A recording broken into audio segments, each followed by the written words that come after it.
Why do we protect wetlands?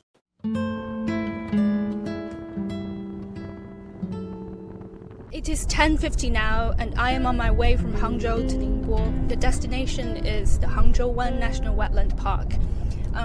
It is autumn, and it's time to see the migratory birds. Today I'll be led by a wetland expert. He will show us if we can see the bird. I am not sure if we can actually find them, so wish me good luck.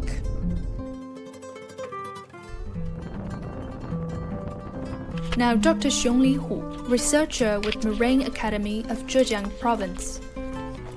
单桶等会儿就架在上面嘛，这样的话，就是如果扫到的话，大家都可以就感受一下嘛。现在这个位置大概是能够看到一个什么样的情况？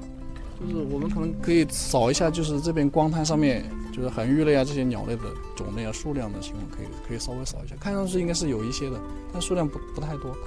看到了？哦，看到了。但这个是什么鸟啊？这个大概率是黑腹滨鱼，还有环颈鼾，两种是比较多的。我们往那边走一走，然后用这个架子来看一下。好。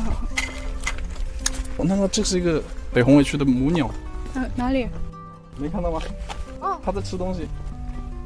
你看它其实感觉上不是太怕人，它可能从北方来的时候，它可能还接触的人可能还不太多。哇，离这么近它都对不害怕。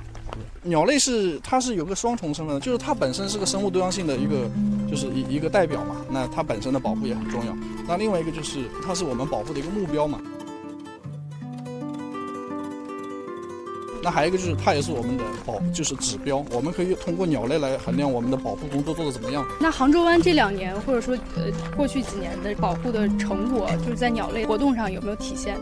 我觉得应该还是有的，至少我的概念里面可能是这样，就是保护的话，我们是一种保守的保护嘛，就是我们放在那里啥也不管，控制外面的这些威胁，控制这些影响因素，其实这也是一种保护。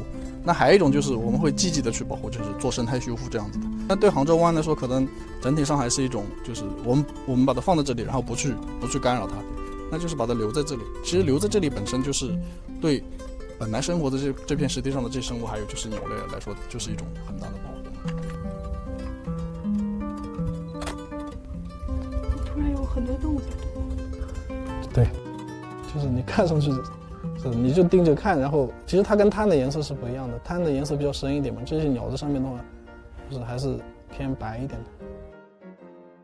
我所从事的事业就是湿地保护，就是不管怎么样，我们要尽量去保护，就是尽量多的这个就是滨海湿地嘛。可能有一些保护的东西，我们未必在短时间里面能够就是得到反馈或者知道的效果，但是长远来看，它这种潜在的好处肯定是会慢慢显现出来的。Humans and animals share wetlands as home. When we protect wetlands, we provide birds with a stopover place, which in the end maintains a better Mother Nature for all.